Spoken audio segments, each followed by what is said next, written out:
Саламатсыздарбы? Биз Кубанак жамааттык медиа борбору адаттагыдай эле түз эфирди баштаанын алдында турабыз. Бүгүн биздин түз эфирдин коногу Учкун аймагынын жер адиси.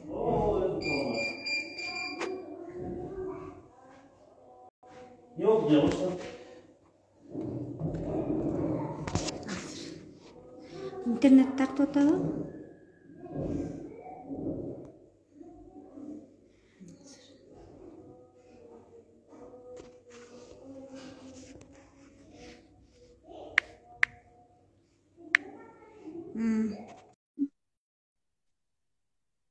Изначально башта матка эмне алса матмен алса бар. Адылат.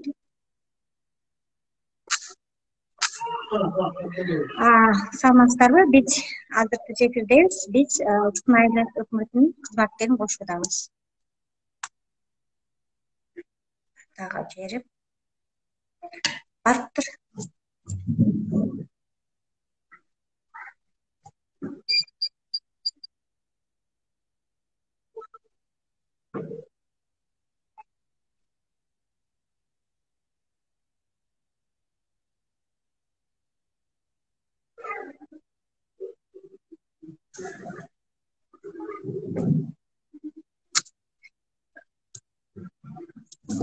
Саламатсыздарбы? Бүгүн биздин түзөтүүнүн катышуучулары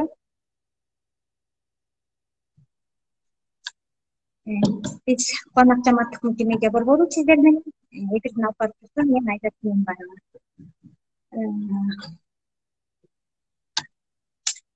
Биз өкмөт кызматкерин күтүп аттык элек.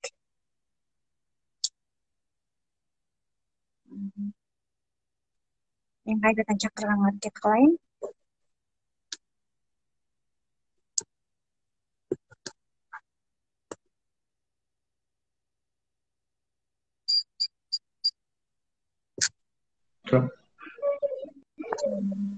Саламатсыздар? Саламатсызбы? Майдам Мегабай. Саламатсызбы? Саламатсызбы? Биз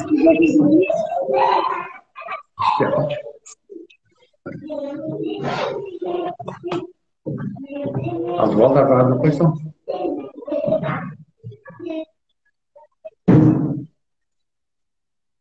Саламатсызбы? Саламатсызбы?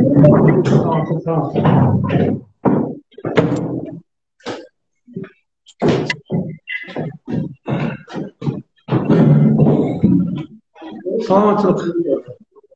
Саламатсызбы? Агай, сиз түз эфирдесиз? Саламатсызбы? Айлери менен жалпы учурашып алсаңыз болот. Микрофон сизде. Саламатсыздар, урматтуу Учкун айыл аймагынын жалпы тургундары. Ушул бүгүн түз эфирге чыгып, сиздердин суроого жооп берели деп чыктык. Сиздерден ушул жер маселеси боюнча, айылдын ушундай көйгөй маселелер боюнча түз эфир аркылуу байланышалы деп чыктык. Сурооңуздар болсо даярданып бериңиздер. Колубуздан келишинче мыйзам чегинде жооп берүүгө аракет кылабыз. Рахмат агай. Бул ачык өкмөт долбоору айына бир жолу өткөзүлөт. Бүгүн биз Учкун айыл аймагынын жер адиси биздин конокто Майрамбек Бусурманкулов. Бул материал Кыргызстанда фонд тарабынан колдоого алынды. Материалдагы мазмундагы ой пикирлер фонддун көз карашын чагылдырбайт. Алгач эле жер адиси болгондуктан ушу жалпы Кубанактын аянты канча деп Кубанактын аянты боюнча суроо берип, анан ошо сиз да өзүңүз айтып кеттиңиз, ошо жер боюнча суроолорду берсеңиздер болот. Ушул жер адис катары сиздин кызмат кандай кызматтарды көрсөтөсүз?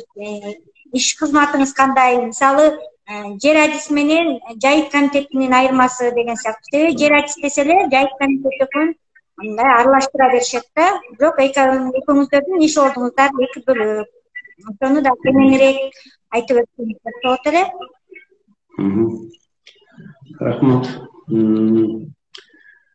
Бул айыл өкмөттө бизде жер жана турак жай боюнча башкы адис деп аталат менин кызматордум. 2009-жылга чейин жайыт мыйзамы чыкты. Жалпы эле жер боюнча деп милдеттендирип жайытты кошо карачубуз. Анан 2009-жылкы жайыт мыйзамы чыккандан баштап жайытты атайын жайыт комитеттери түзүлүп, жайыт бирикмелери түзүлүп, жайыт бирикмесинин ичинен жайыт комитети түзүлүп, анын ичинен өзүнчө коомдук уюм болуп, өзүнчө устав күбөлүк печаттарын алып, өзүнчө уюм болуп, өзүнчө ишмердүүлүгүн кылышат. Ага анын ишмердүүлүгүнө мыйзам боюнча айыл өкмөтү кийлигишүүгө болбойт. Жайыт комитетинин ишмердүүлүгүн жалпы жайыт бирикмеси көзөмөлдөйт. Жайыт комитетинин бюджетин айылдык кеңеш бекитип берет. Дагы өздөрүнчө ишмердүүлүк кылат дагы, анан жылына элдин астына, жайыт бирикмесинин астына өзүнчө отчет беришет алар. Биздин жер жана турак жай боюнча адистер өзүнчө функционалдык милдет менен бөлгөн.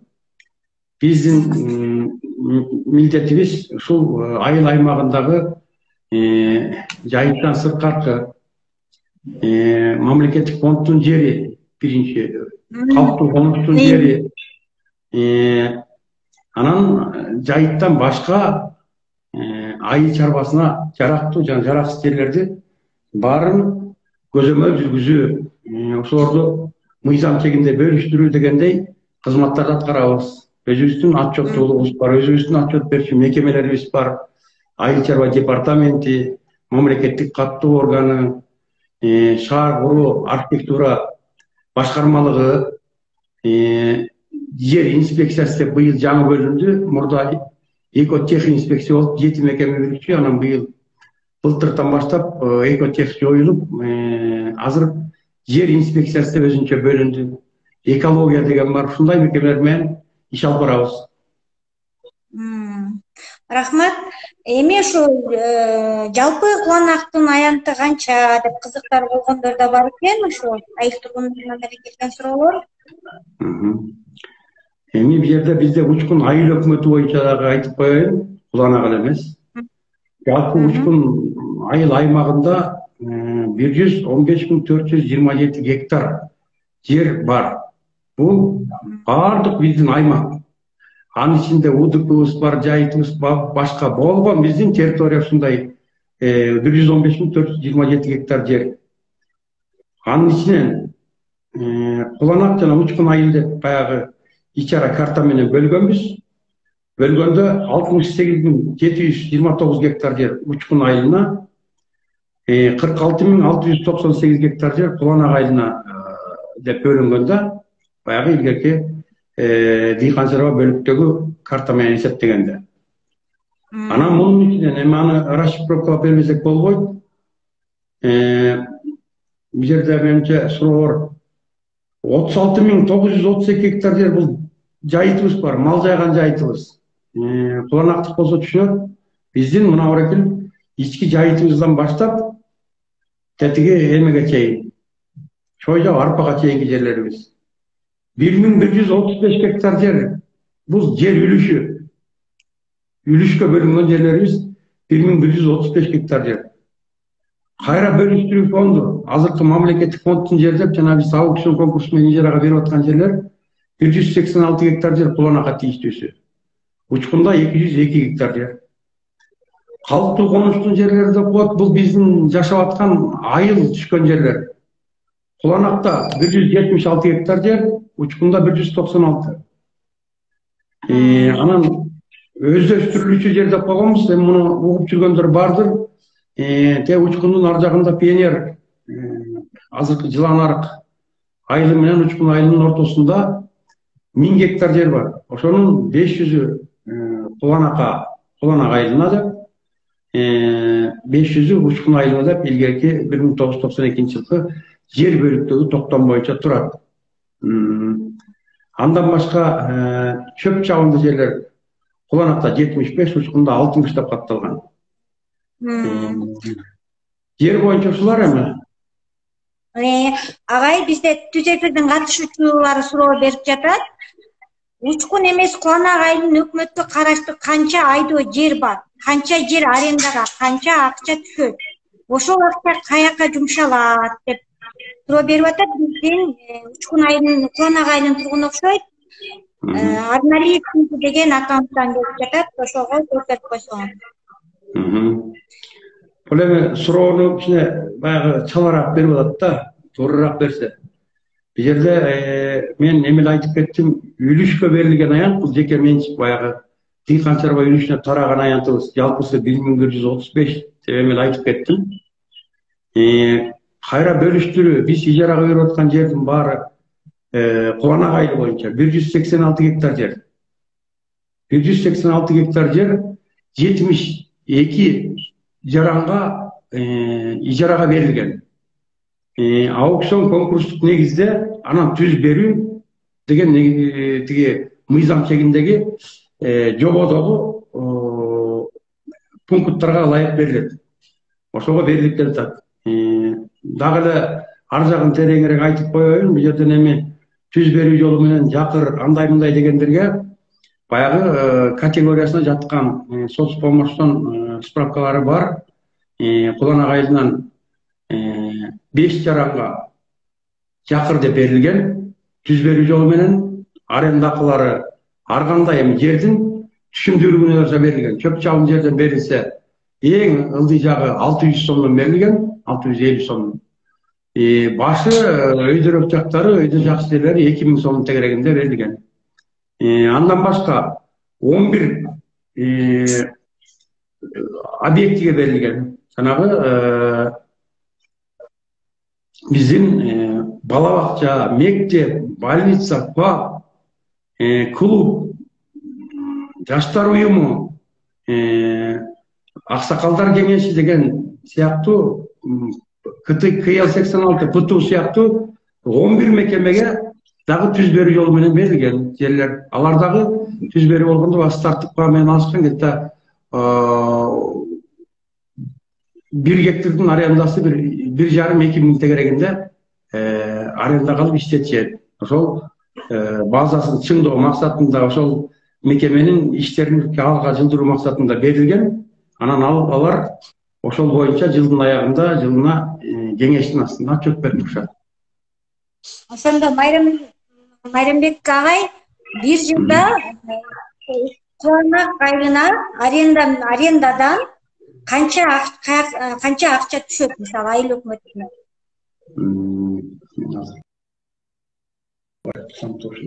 Анан ал кандай бөлүштүрүлөт? Куланак айылынан жылына биздин Куланак айылынын 186 гектар жерден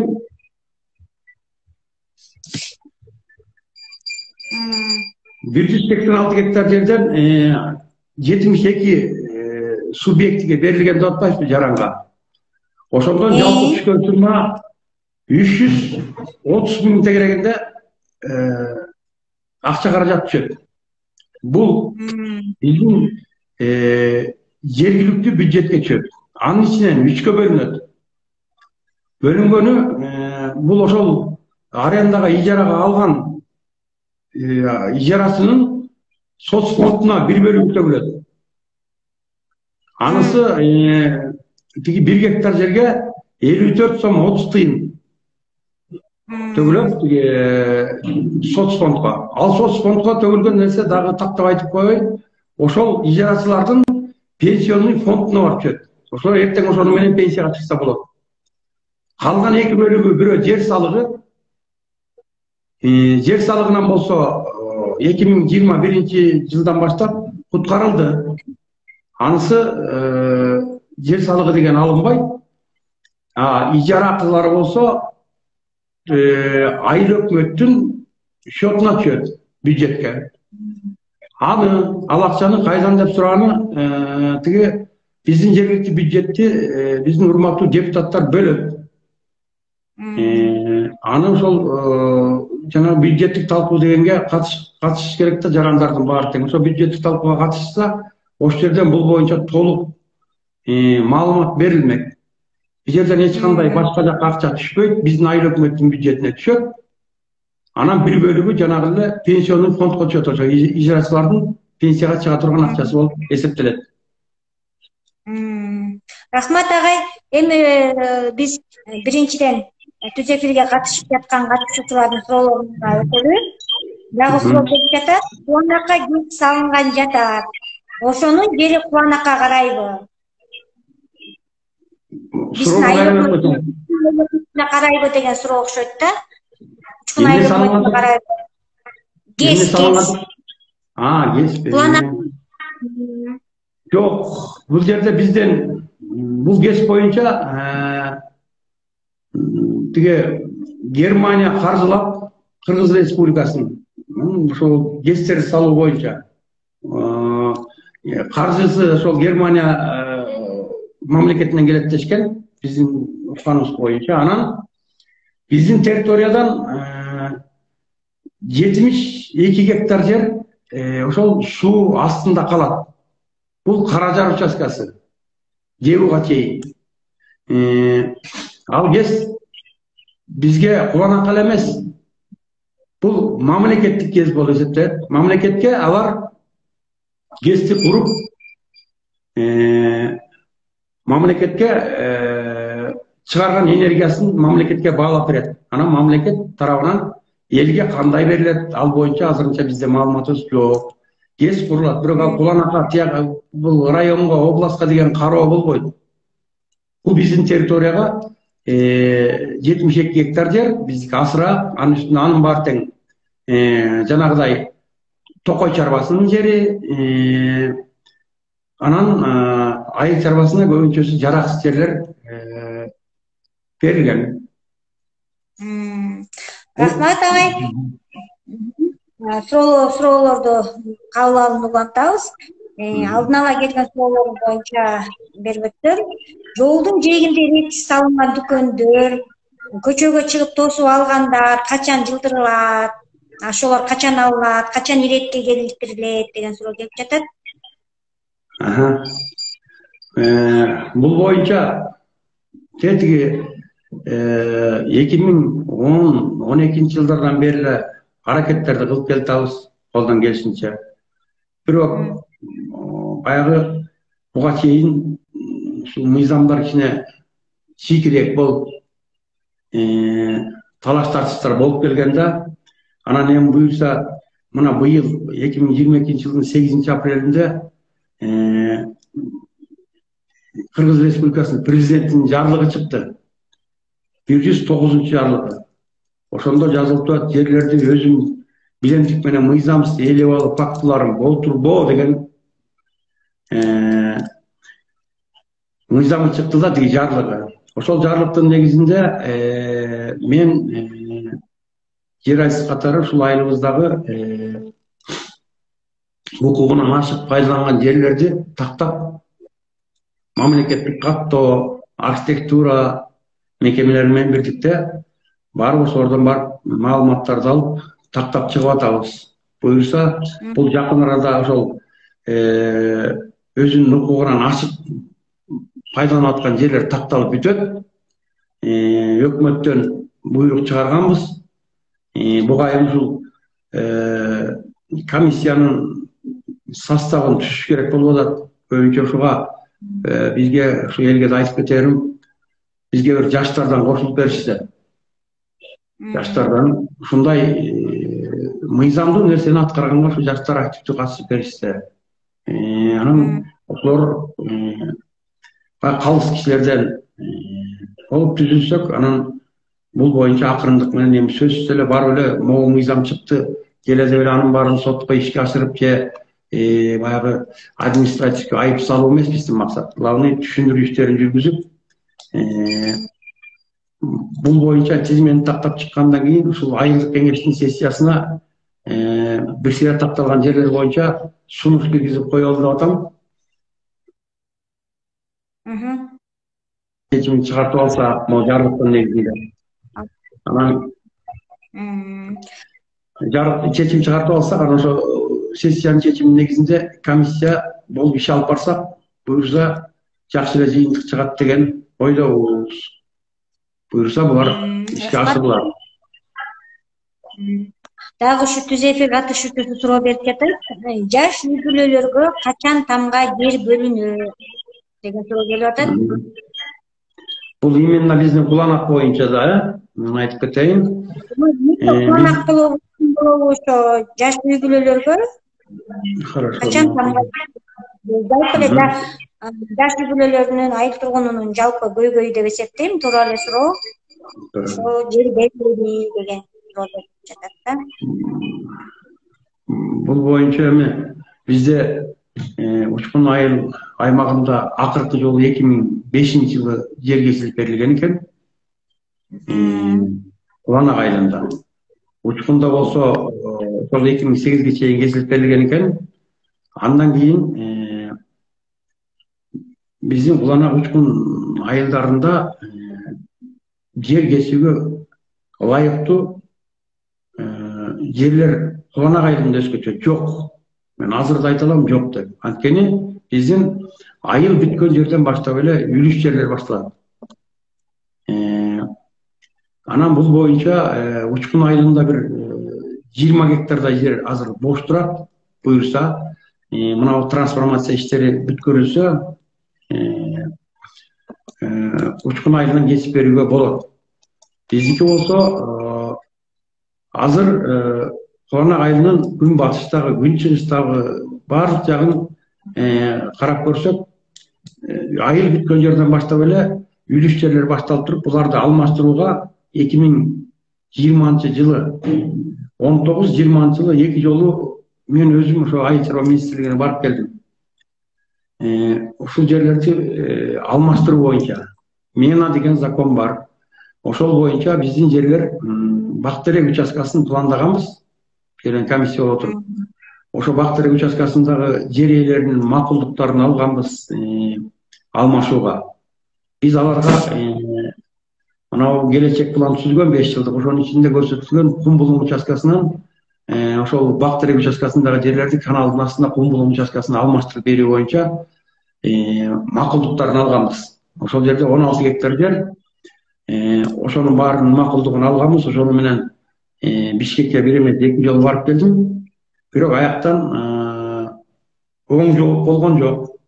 Анткени ошол бак терек участкасы Союз учурунда поднасос деп коет. Жанагы суга таянттардын ичине поднасос деген бул уже насос менен сугарылган биздин могу каналдын астындагы жер катары орошаемый пашня деп коет да. Ошого кирип кетип дагы буларды суу баскан аянтты кемитпейсиңер.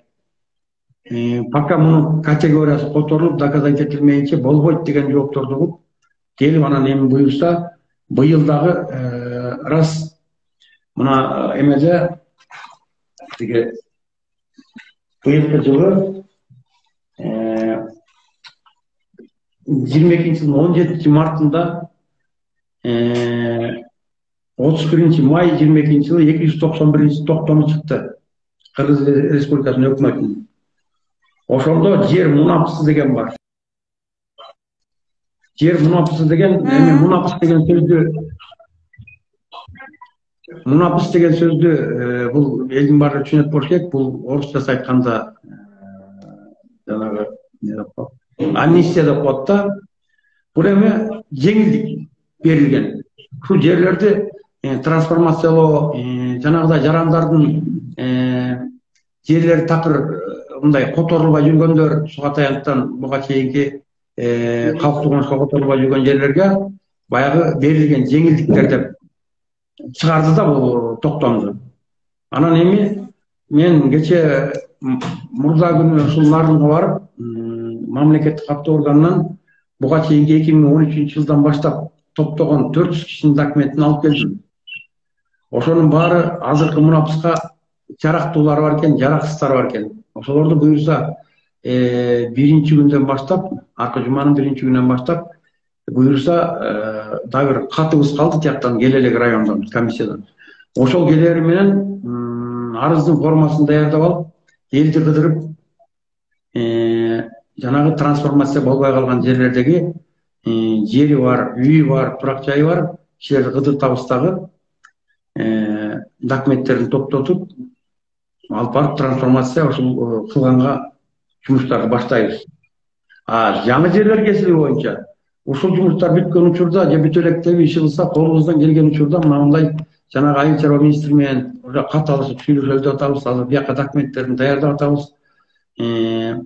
Жаңы жерлерди, например, Бактырек участкасындагы биздин Кулан агайына тиешелүү жерлерди ошол которууга, жанагы биздин каналдын астындагы жерлерге алардын жери үчүн которуп берсек, алар аяктан суу баскан аяктан алып калмактагы Бактырек участкасындагы жанагы бир чагылып аткан жерлери калктуу конуштун астына кетип калса деген план түзгөнбүз. Ошону менен аракет кылып атабыз. Бул трансформация иштерине буюрса мына киришип атабыз. Эми жыйынтыктар болот деп ойлойбуз, анан бирок азырынча толук мынакей бул жерде жер кесилип бере калат деп айтуудан алысмын. Анткени мыйзамдар көтөрбөй. Бир сотук жерди бир жака берүүгө же мыйзамсыз иш кылууга болбойт. Колдон келген аракетти мыйзам чегинде кылганга аракет кылып атабыз. Рахмат. Эми могу жерде суроо келип жатат. КПСтин жеринен арендага алуу шарттары кандай? Кантип аукционго катышса болот? Шарттар кандай болот? Убакыты кандай болот? Арыз жазылат?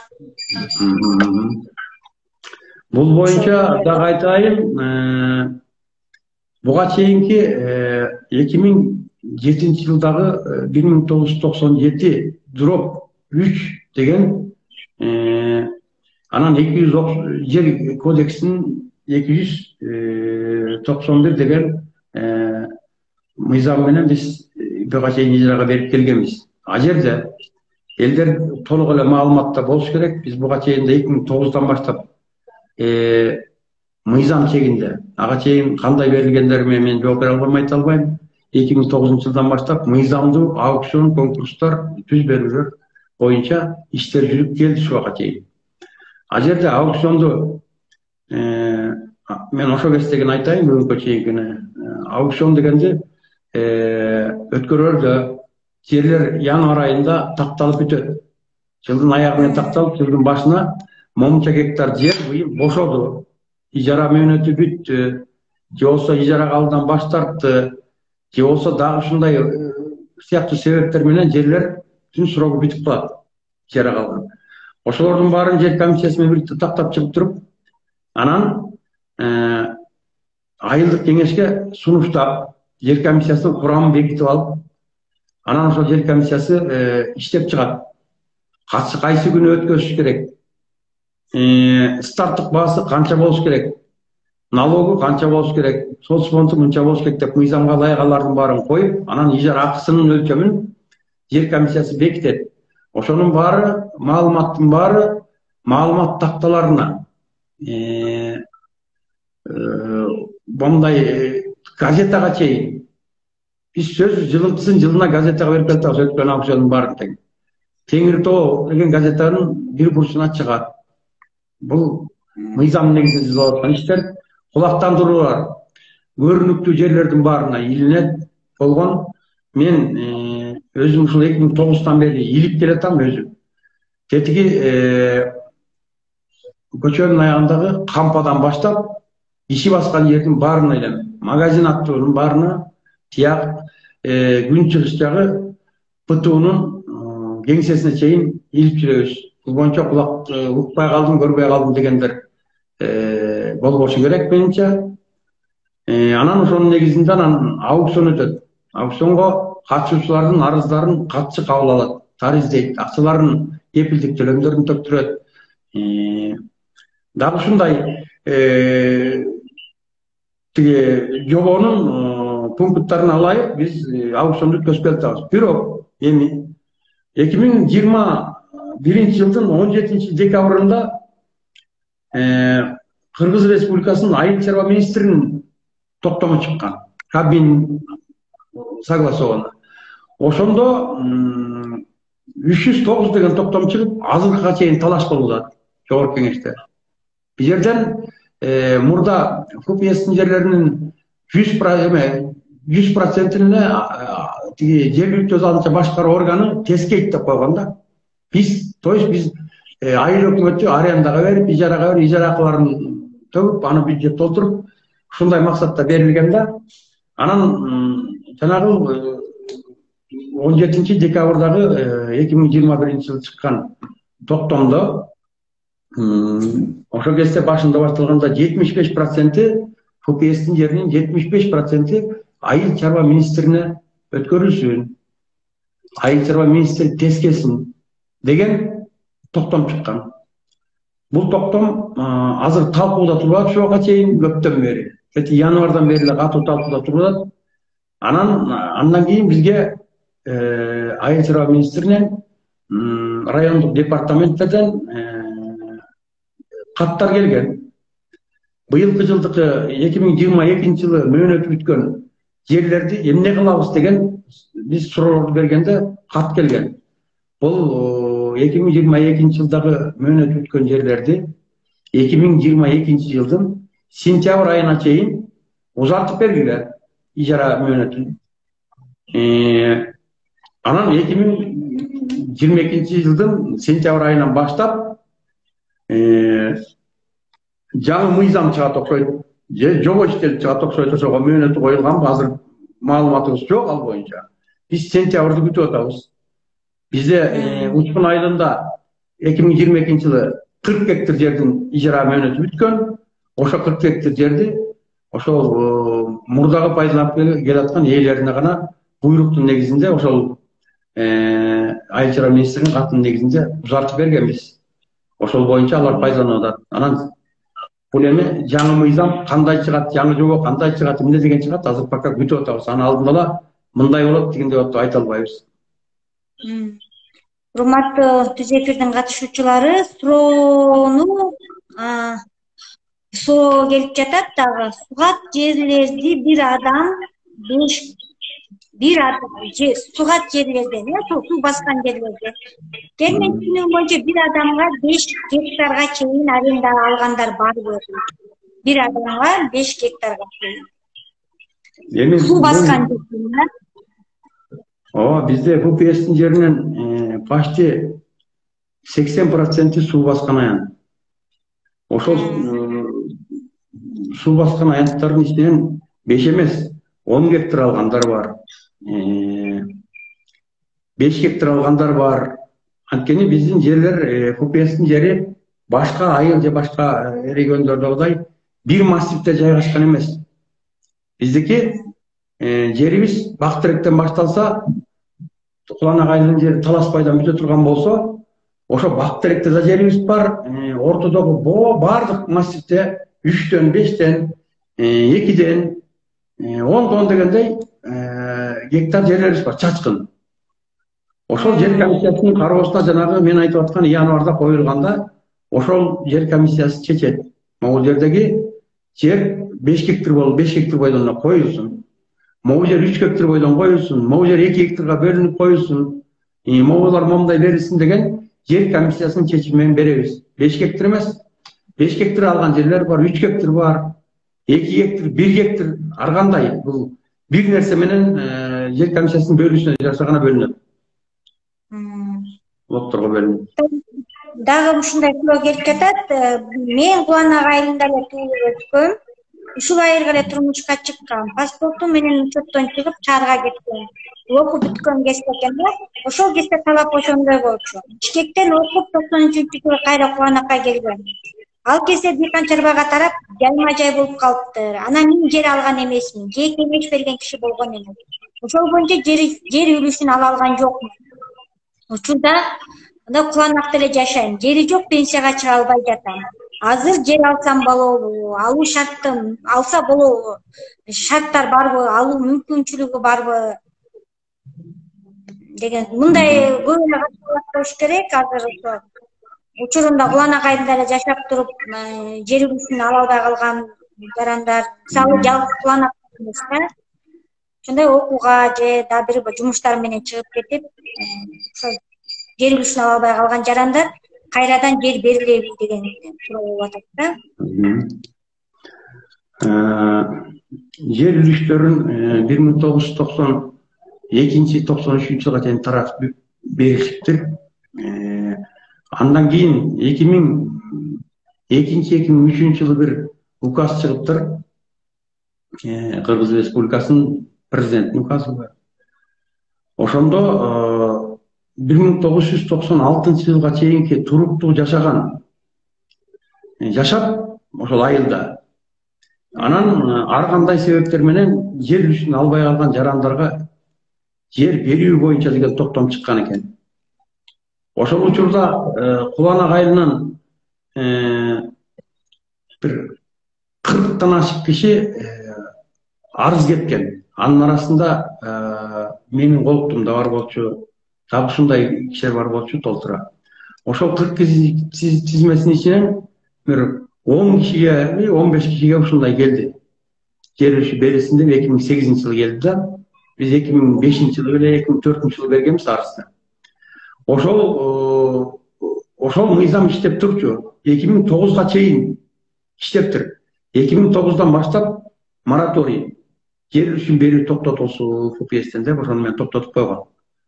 Анан бул суроону биринчи эгер ошол Куланак айылында 93 жылы кайра келген болсо, эмне үчүн Дыйкан чарба башчысына бул суроону берген жок, мен түшүнбөй атам да. Биз бул мындай да.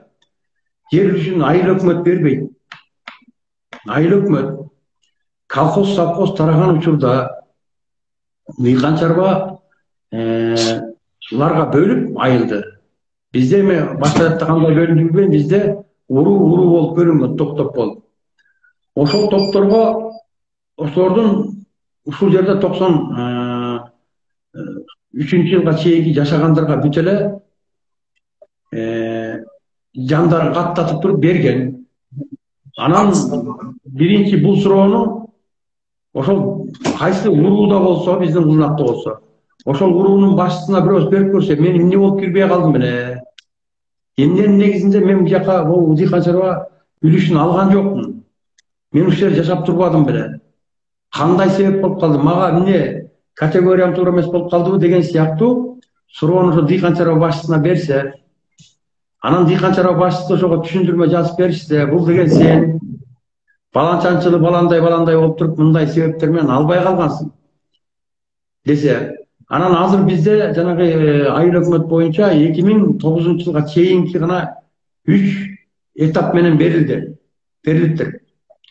Ошолор үлүш жерин алып калышты. Анан кийин 2009дан баштап ал жер берүү токтотулуп турат күнгө чейин. Кайсы күнү жер берилсинсе, биз мамлекеттин мындайча айтканда ушул жердеги ФПСтин жерин иштеткен, көзөмөл жүргүзгөн кароочусубуз. Мамлекеттик органдардан ошол айыл чарба министринен, Кыргыз өкмөтүнөн, азыркы кабинет министринен ушулардан берилсин деген уруксат болсо, биз бергенге дапдаярбыз, жерлерибиз турат. Жанагы айтып аткан 186 гектар жер эң башында башкы биринчи чыккан жободо бул калтырылган нерсе ушул калктуу конушту кеңейтүүгө, ушундай жер үлүшүн албай калган жарандарга деген сыяктуу максаттарда калтырылган жерлер экен да. Бул мамлекеттик муктаждыктар үчүн. Анан эми муну ошо мамлекет башчыларына тетиги жогору жактарга суроолорду беришибиз керек. Бизде мындайлар бар. Бул кишинин ситуациясындагы көп бизде. Анткени 96 жылга чейин туруктуу жашап турган жарандарга ушундай жер берилсин деп коюп туруп, бирок андай жанагы 3 транш менен келип туруп токтоп калды. Ошо менен токтоп турабыз биз дагы. Рахмат. Менимче Дыйкан чарбага барган күндө деле Дыйкан чарба мүчөлөрү ичиндегилер ар ким өзүнүн үлүшүн алды да. Анан алар бере албайт деп ойлойм да, өзүнүн ичиндеги жеринчи. Андан тышкары дагы мен айтып коеюн. Андан тышкары мисалы ар ким өзүнүн үлүшүн бере албайт деген да. Жок, мен Дыйкан чарба башчысына барса, ошол себебин жазып берет да. Ошо Анткени эле ошол себеби. консерванын ичинде эмне себептен албай калды? Бул деген ошол кезде жок болуп калды. Же болбосо момундай бир себебин жазып бериш керек да. Бул И консервага мүчө боло албаган үчүн анан ала албай калды. Эгер мүчө болуп турган болсо, алмакта жерди жол үчүн. ошол уруудан сурап көрсөтүп атам да, анткени анын жолдошу куланактыкты атпайбы? Көрүп атасыңар, куланак турмушка чыкканды. Өзү деле куланактык экен. Анан ошол ата энеси бар да, значит, куланакта. Мен башка жак болсо айтпайт элем. Ошо ата энесинен сурап көргөн жок деген. Эмне болуп мен кирбей калдым эле деген суроону беришсе, алар тагыраак жооп бермек да. Ооба. Суроо келип атат, куланактын ичи өрдөш. Өрдөшчак жерлер кандай бөлүнгөн деп. Бул коктун иштериби? Куланактын ичи өрдөшчакты. Бул эми өрдөшчактар бөлүнгөн эмес. Эч кандай бир жер бит бар теңелеп тиги консерва тараган учурда жайык жери болуп калтырылыптыр. Ал жерде ичинде баягы мамлекет курган кашарлар, сарайлар бар болчу. Ошолор гана айыл чарбагасы жараксыз деп баягы тиги категориясы менен уруксат берилген сарайлардын орду болчу. Бул боюнча тиги ичиндеги жайыктар тосулуп, мал оттоочу жердин баары ээленип алынган ушуга чейин. Азыр эми жанагы эң башында айтып кеткен жерлерди өзүм билемдик менен ээлеп алуу боюнча деген жанагы 109 жарлык боюнча иш алып барып атабыз деп атпаймынбы? Ошондо мен районго сураган маалыматтар боюнча ушул жерди ээлеп турган кишилер боюнча тиги маалымат бериле дегенде мен биздин айылдагы ушул Терек суу, Куланактын ичи, Сары Жыгач, Бактерек ушул айылга жакын жайгашкан коктулардын ичиндеги тосуп алган жерлер боюнча 29 кишинин тизмесин, канча гектар жерди кандай кылып пайдаланып атат деген боюнча тизмесин кетиргем. Бул жерде райондук комиссияда карап атат. Аз күндө биз дагы артынан түшүп бул жерлер боюнча түшүндүрүү иштерин жүргүзөбүз. Мыйзамсыз тосулган жерлер болсо ачуу аракеттерди кылабыз. Буга чейин да кылып келгенбиз. Анан муну эми ушу мыйзам иш алып баруу пландалып атат азыр. Дагы түз эфирден биздин түз эфир катышуучусу суроо берип жатат. Саламатсыздарбы? Чукулум менен жектир жерден 6 гектар жер быйыл 100 гектардан 2 адамга берилди. Эмнеге аукционго коюлган жок? Жайыт комитети бөлүштүрүп берипти. Ички жайыттарды арендага алса болобу? Бул боюнча мен ошол жерлерди айдап атат. Айдап сээп башташты дегенде ошол балдарга барган. Телефон аркылуу сүйлөштүм, ай, ал жерлерди кантип айдап атасыңар? Эмне кылып, эмненин негизинде, кимден алдыңар уруксат? Десем, бизде көк китебибиз бар, уруксатыбыз бар, жайыт комитетинен алганбыз деди. Мен ал боюнча Нарынга мамлекеттик каттоо органына бардым. Барып ал жерден силер ушул балдарга уруксатты мамлекеттик каттоодон өткөзүп берипсиңер көк китебин. Кандай шарт менен бердиңиздер деген суроону койгондо алардан жооп болду. Биз жайыт комитетинин тиги эмесинин кайрылуусунун негизинде, ошол кишилердин жарандардын кайрылуусунун негизинде жайыт мыйзамына ылайык бердик. Анткени жайыттын ичинде жайытты башка максаттарга пайдалануу деген атайын бөлүмчөсү бар. Анын ичинде бал аарычылык, дары чөптөрдү өстүрүү же болсо терүү, анан туризм, жанагыдай жеңил конструкция, боз үйлөрдү, эмнелерди эметип алып, кымыз байлап, жана башка сыяктуу ушундай бир 3-4 нерсеге берилет бул жайыттын мыйзамы боюнча. Анан ошол мыйзамдын негизинде бердик. деп алардан жооп уккан. Ошол боюнча турабыз азыр болор экен.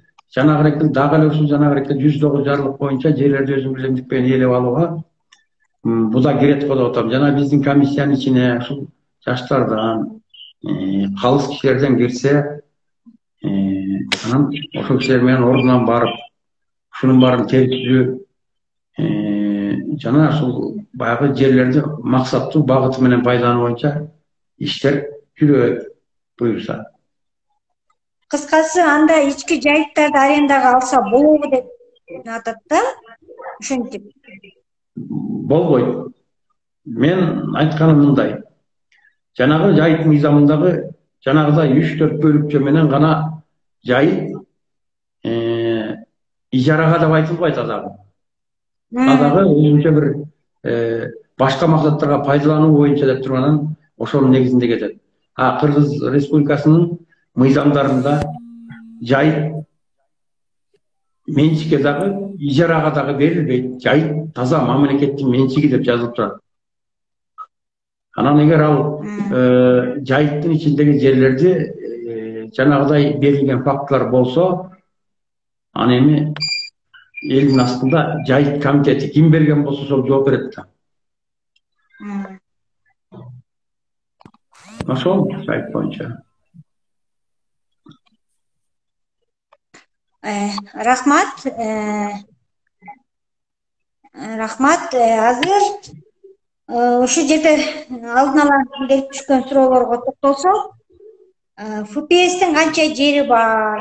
Сиз башта атап өттүңүз, бирок суроону кайталап коелу. Себеби көп суроонун аркасында эле чогуу бир суроонун аркасында эле бүтүп калды. Анан да тактап деген айтып атам. ФПСтин канча жери бар? Кимдер алган? Алардын тизмеси ачыкка жарыяланабы? Деген суроо кетти. Учкун айыл өкмөт боюнча. Учкун айыл өкмөтү боюнча 390 гектар жер бар. 390 гектар жер толук арендага берилген ижарага.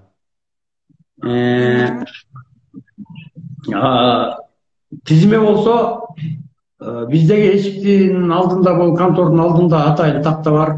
Быйыл ошолорду которуштуруп, ошондо азыр жаңы силине элек. Ошол богу 10 күн болду го бул жер такталарды алмаштырган. Ошол 10 күнгө чейин илинип турду тизмеси. Ар бир жаран канча гектар жер алган, канча акча төлөйт, соц фонду канча, налогу канча, кайсы участкадан кандай жер алган дегендин баары илинип турат бизде. Кызыккан киши болсо келсе, дагы эле астыма көзгөч берем. Илебиз тактага илинет. Рахмат. ФПСтин жеринен жер үлүшкө алса болобу? Деп суроо Мен берип атат. айтпадымбы? Зыйкан чарбага тараган учурда жалпы мисалы да Куланак айылында 1000 гектар жер болсо, мынтип түшүндүрбөсөм, кичине түшүнбөй калып коебуз. Куланак айылында жалпысы 1000 гектар жер болсо, суу баскан айыл чарбасына жарактуу. Ошонун 25% калтырылган экен. Ошондо бизде 1000 гектар жердин 250 гектар жери ФПСте калыш керек да, мамлекеттик фонддун жеринде. Бул запас жерди алып калган мамлекетчи.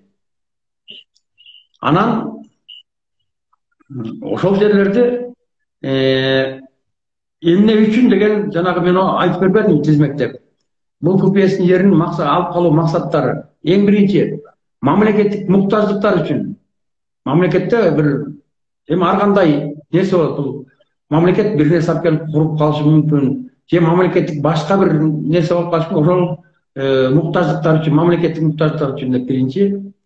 Экинчиси калктуу конуштарды кеңейтүү. Элдин могу айылды анткени элдин саны өсөт келечекте.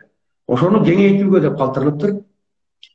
Үчүнчүсү, именно ушул жанагы суроо берип аткандай 1996 жылга чейин туруктуу жашап, бирок ар кандай себептер менен жер үчүн албай калган жарандарга жер берүү үчүн деген пункту бар. Анан жана башка муктаждыктар үчүн деп туруп ушул 25% жерди алып калыптыр. Ошондо бизге Куланакта 193 гектар жер калган экен. Ошонун ичинен ФПСтин жеринен мен жана айтып кеттим 2003 жылдан 2008 жылга чейин 3 транш менен, 3 бөлүк менен жанагыдай элдердин ушундай өтпөй калган кезде ошол кездеги учурунда арыздар менен кайрылган кишилерден 15-20дай жаранга берилди жер үчүн. Ошон үчүн жанагы 193 гектардан 186 гектар жер калган ошол болот. Ошон үчүн берилген бул максаттар. А бирок эми азыркы шартта мен жана да айттым, жанагы 309 деген токтомдун жыйынтыгы менен сентябрь айынан баштап бизге жаңы жобо иштелип чыгат окшобойт. Мен так айта албай атам. Анткени сентябрь айына чейин токтотуп тургула деген, ижарага бербей деген нерсени күтүп атабыз. Мен кайра кайталайын. Ошо сентябрь айында буюрса жогорку жактан айыл чарба министри, кабинет президент жактан жоболор иштелип чыгат окшойт. Ошол жобо келгенден кийин ошол жобонун негизинде анан биз жарыя кылабыз. Бул суроого бардык эле нерсесине мына ФПСтин жери, мамлекеттик фонддун жери мынандай шартта берилгени калды. Могу мыйзамдар өзгөрүптүр, могулары мурда койдон экен деген сыяктуу түшүндүрмөлөр беребиз, улактандыруулар беребиз. Рахмат агай. Эми ошо Учкун айыл өкмөтүндө канча кооператив бар? Аларга ФПСтен жер берилдиби быйылкы жылга? Канча жалпы канча кооператив бар дейт? Биздин Учкун айыл өкмөтү боюнча жалпы 4 кооператив бар да. Бирөө Учкунда Самсалиев Нурбек деген бала, аныкы жанагыдай курут чыгарган, дагы айыл чарба техникаларын алып келем деген ушундай бир баягы айыл өнүктүрүү боюнча өзүнчө кооперативи бар. Куланак айылында 3 бар. Булар 3 тең асыл тукум чарбалар. Абдыжаков Султанбек асыл тукум кой чарбасы. Буларга 8 гектар жер берилген. 5 гектар Сумбулуң айыл участкасында суу баскан деген жерден 3 гектары мындай таштак деп өздөштүрүп пайдаланса болчу жер.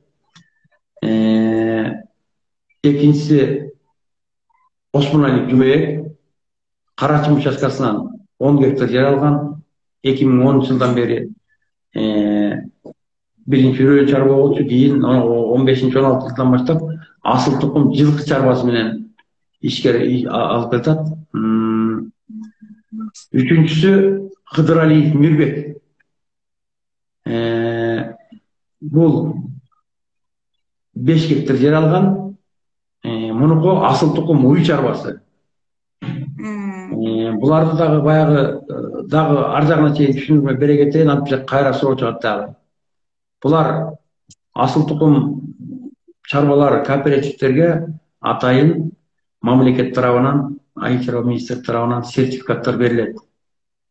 Күбөлүктөр берилет. Айыл чарба департаментине катталышат. Ошондон кийин ошолордун уруксаты менен гана берилип аткан жерлер жана алар ишкердикти ошонун негизинде кылып атышат. Рахмат суроңузга. Түз эфирдин катышуучулары суроо берсеңиздер болот. Биздин эфир аяктап баратат. Эфирден суроо берип калсаңыздар болот. Мүмкүнчүлүктөрүңүздөр бар. Бул материал Фредерик Эберт атындагы Кыргызстандагы фонд тарабынан колдоого алынды. Материалдын мазмунунда ой пикирлер фонддун көз карашын чагылдырбайт. Биздин бүгүнкү күндө биздин түз эфирде Учкун айыл аймагынын жер адиси Майрамбек Бусурманкулов конокто болду. Түз эфирден көптөгөн суроолор берип жатты. Жана дагы биз кийинки айга суроолорду күтүп чогултууга бермекчибиз. Бул айыл өткөрүлүп жаткан ачык өкмөт. Агай сизде рахмат. Мен дагы ушул түз эфирден пайдаланып, ушул айыл аймагынын элдерине дагы кайрылуу жасай кетейин дедим эле. Бул жанагы жер мунакысы деп жана айтып кетпедикпи? Ошондо биздин мен кулактандыруу буга чейин да бергем, бир эмес 2 жолу бердим, бирок бир дагы жарандан баягы кайрылуу болгон жок. Нарын районунда атайын комиссия түзүлгөн бул боюнча. Ушул жер мунапыс деп, ошо элге жардам берели. Ошол документ ала албай кишилер бүгүнкү күнү баардыгы санарио аймакка кирип, анан документ алуу уже компьютерлешип кетпедиби, электрондор. Анан ошого жараша мамлекет дагы ушул жер мунапысы деген мыйзам чыгарып туруп, ушу элге жеңилдик берип атат да. Ар бир жаран ошо өзүнө тиешелүү менчик укугу бар жерлерин документ ала албай жүргөндөр, жанагы биздики основной биздин Учкун Куланак айылдарында 143 гектар жердеги жарандар Союз учурунан бери кесилген, бирок трансформация болбой, суу баскан аяттын эсебинен чыкпай, огородго жер участкасында турак жайга бөлүнүп кеткен жер экен. А жерлердин адрестерин жазгам. Мен дагы айтып коеюн, бизде Куланак айылында күнчыгыш тарабында ичкенин сайынын күнчыгыш тарабындагы жалпы ошол жердеги жер участкасы бар, турак жай куруп алган. Ошол жерде элек налогдорун төлөп, дагы башка төлөмдөрдү төлөп жүргөн жарандардын баары тең, ошол жерлерде укугу бардын баары тең. Бул мунапыска байланыштуу ар бири жерин документтерин алууга аракеттерин кылышсын. Документтерин буга чейинки алып алган кызыл китептери бар, тех паспорттары бар жарандар дагы жердин категориясын кототуш керек. Ансыз ал жерлер мыйзамсыз болуп калат. Бул Куланак айылынын күнчүгүш тарабы ичке участкасы, күнбатыш тарабында Терек суу участкасы, Солтонали Эмилдин үйүнөн ары көздөй, тиги күнбатышты көздөй, тиги жол кунуп жашаганга чейинки жерлер, көчөнүн үстү Нурбай участкасы толугу менен, ошол участоктордо жерлери барлар сөзсүз биздин айыл өкмөткө келип, менден маалымат алып алып, Нарын шаарына барып, бул эмеге комиссияга барып, арыздарыңарды тапшырып, жана башка жумуштарыңарды бүтүрүшүңүздөр керек. Мен кулактандыруу бергем, дагы берем. Дагы кыдыртабыз буюрса, бирден кол койдуруп. Анан муну эртерээк бир серьезныйраак мамиле кылбасаңыздар, эртең күнү документ ала албай каласыздар. Бул мунапыс убактылуу эле. Убактылуу иштеген мунапыс деген бул жеңилдик. Учкун айылында Көкчар участкасынын күнчыгыш тарабы өздөрү билет, трансформация болбой калган жерлер. Шейшеналы ата конушу, Жумагул агай конусундагылар жана Учкундун аркы башындагы Дебу участкасындагы жарандар толук буга жоопкерчилик менен мамиле кылыңыздар. Бул мунапыс убактылуу. Бул убактылуу. Мунапыс деген сөз өзү убактылуу нерсе, бир асыл убакытка берилген нерсе бар. Мүмкүнчүлүк. Ушундан пайдаланып, жерлердин документин бүтүрүп калалы. Бул эртеңки күнкү биздин балабыздарыбызга, башкабыздын баарына керек. Жердин документ бүтпөйүнчө эч жерден справка ала албайбыз, эч жактан сделка кыла албайбыз, эч нерсе кыла албай калабыз буюрса. Ошон үчүн муну колдон келсе эртерээк бүтүрүшүбүз керек. Рахмат. Майрамбек агай, демек анда О Сарай чөлкөмүндөгүлөр дагы жерин жанагы сарайлардын жашап аткан үйлөрүн дагы бүтүрсө болобу? Бул эми жер ооба, мен бул боюнча тияка суроону бергенбиз. Анан бул боюнча атайын немеде баягы профсоюздун ичинде мен телефон номерлерин, адрестерин берейин. Ушул сарайда жашагандар дагы, могу Коктуголоктун ичинде жашагандар дагы, ушунун баары тең ошол юристке барып, ошол жактан консультация алып, анан аркы райондук комиссияга кайрылсаңыздар болот. Адрестерин келип бизден алсаңыздар болот. Анан чоң рахмат агай, көп маанилүү талкуу болду. Көптөгөн жарандардан суроо келди. Түз эфирге убактыңызды бөлүп катышып бергениңизге чоң рахмат. Мен түз эфирдин алып баруучусу, мен Айзат Түменбаева болдум. Кубаныч Жаматтык мультимедиа борбору. Сак саламатта болуңуздар. Саламатта калыңыздар. Саламат.